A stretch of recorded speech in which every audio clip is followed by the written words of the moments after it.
Hello po, ito na naman ako si Nining Joy Bisaya sa kusina. Luto tayo ngayon ng seafood. Isang buong butter kasi gusto ko yung maraming butter.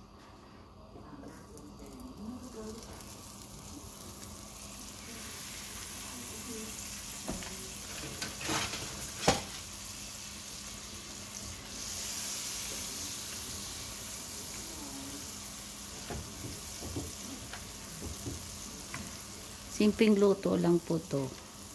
Kasi mayroong nagre-request sa akin magluluto daw ako ng seafood. At i-mukbang ko. Ewan ko anong ibig sabihin ng mukbang. Pero alam ko, pagkain. Tutunawin natin yung butter hanggang mapuno siya ng maigi.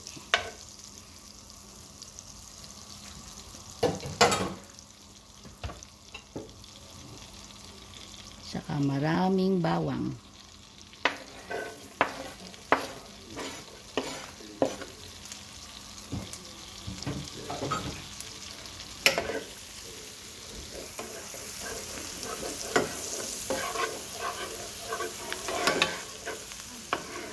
Kita nyo po yung natunaw na lahat yung ating butter.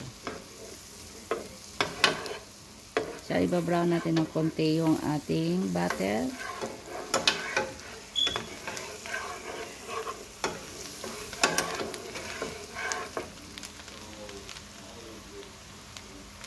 Bumango na siya.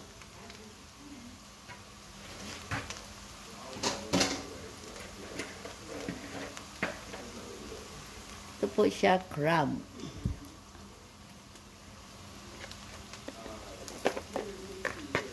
Half lang siya kasi nabili ko frozen. Wala kasi sila nung yung tawag nito yung gumagapang pa buhay. Yan na po yung ating shrimp ay ating shrimp. Excuse me. Kasi may shrimp kasi akong lulutuin din sama dito. Yung ating garlic. Nag-brown na siya. So, pwede natin ilagay na ito.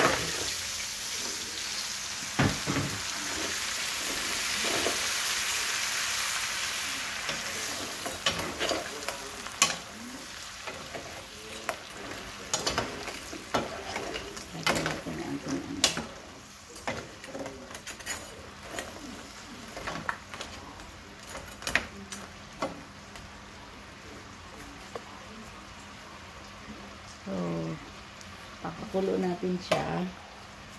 Patakpan natin sandali hanggang maluto.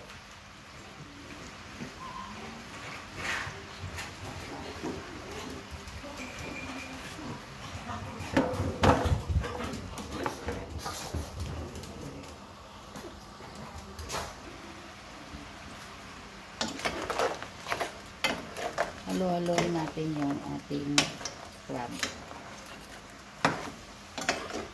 Kasi para mag-soak yung ating butter.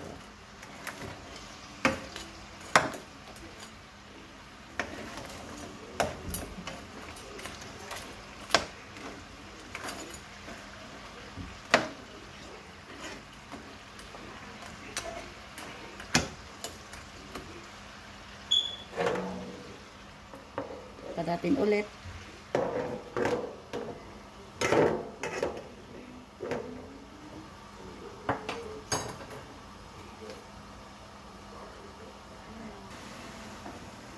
Tingnan po natin kung okay na yung ating crab. Yan na po. Nuluto na yung ating crab.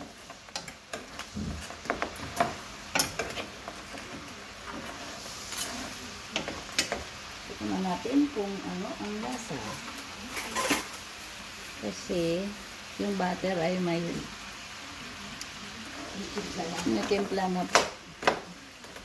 Pero medyo matabang pa siya. Saka ito yung ating shrimp. Yan, masarap. Tingnan natin. ubusin na natin para mas masaya.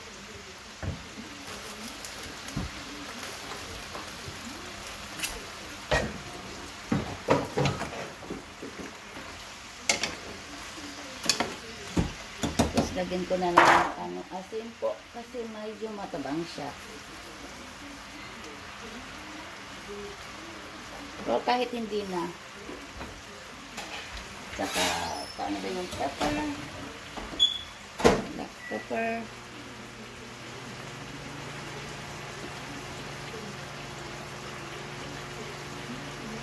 Nasa inyo kung gaano karami ilalagay mo.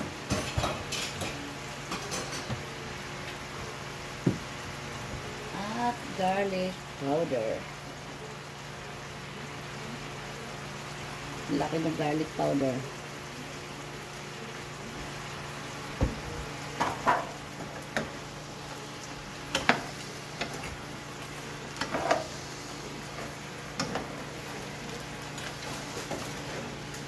Na ng konting apoy hanggang maluto yung ating shrimp. Yung unang shrimp natin ay medyo naluluto. So, takpan po natin ulit. Takpan natin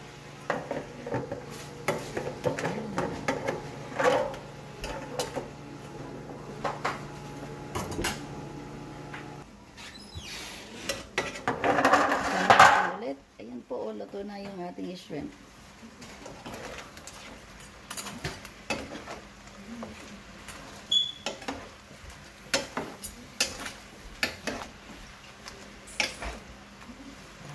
Halo para magkalasa yung ibang ating seafood. Ayan po. So, ready to eat na. Kain na. O, kain na kami ni mother-in-law. Kami lang dalawa dito. Kami ang mabubos. Di ba, Nay? Wala ka, Nay. Kunti na lang, oh. Kainan. Kain tayo. Tsaka ito yung kinilaw na ginawa ko kanina. Yung salmon na kinilaw. At saka ito po yung tawag nito na seaweed salad. Seaweed salad. Tsaka mayroon po kaming mangga na may bagoong. Sarap.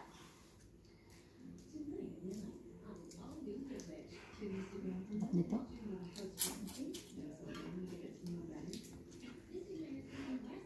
Di ba, Nay? Sarap, Nay? Simple lang dito, di ba? Lagyan lang ng isang buong butter, oh. Tapos yung garlic. Ewan ko anong tawag dito. Seafood, garlic, ano? Seafood combo.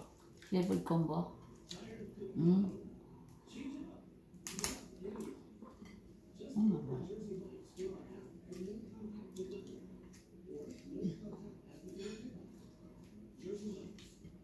Dapat matuto si ate mag ano.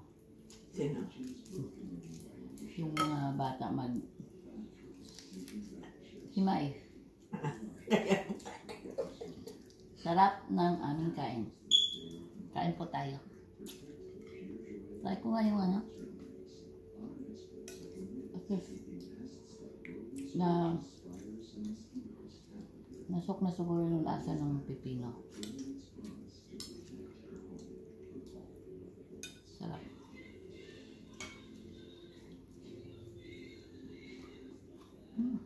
Oh my God. Sarap kumain. Sarap kumain. Saka ito yung... May kumuha ka na nito? Meron.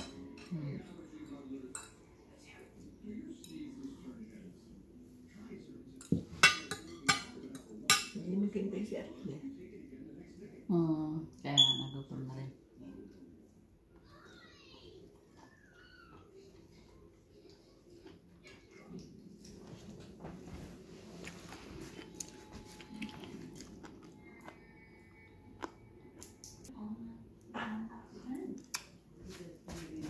Ito po yung resulta ng lockdown. Kundi kumain ng kumain.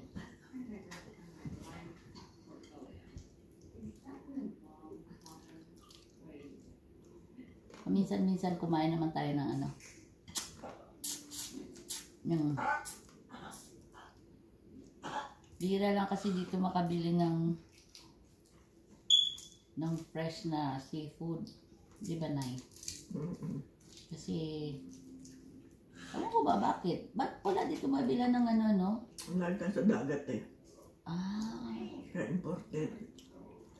imported pala. Pati yung, Late lang tayo. kaya nga eh. Pero wala kang mapuntahan na yung tumatalon-talon. Mayroon naman siguro kung pupunta ka sa restaurant, di ba yung sa lobster ba yun? Mayroong mga crab na, ay hindi, lobster na gumagalaw-galaw pa paluto mo. Di ba? Di ba yung, ano yun, yung, ano binigay sa atin Teresa noon? Crawfish. Oh, yun. Ano? Kasi galing doon sa Ayaw nga, sa tabang naman yun. sa main. Pero yung gumagalaw pa talaga. Ito yung aming kuan. Yung shrimp, hindi masyadong malaki. Tama lang po. Tapos itong yung nabili naming crab, frozen na siya. Hati pa sa gitna. Kasi minsan di ba na mayroon silang Buo. buhay. Di ba? Na crab, pero medyo may kamahalan din ng per pound. Pero kanina wala, di ba? Hindi pa ka na ako.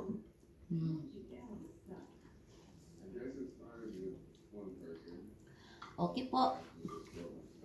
Salamat sa panonood sa aming mukbang ko, no? At so don't forget to subscribe sa YouTube channel ko, Nining Joy Bisaya. So tapusin ko lang ang aking pagkain. Pasensya na po sa aking malaking subo. Okay. Sana nag-enjoy kayo sa aming pagkain. Salamat po. Bye-bye.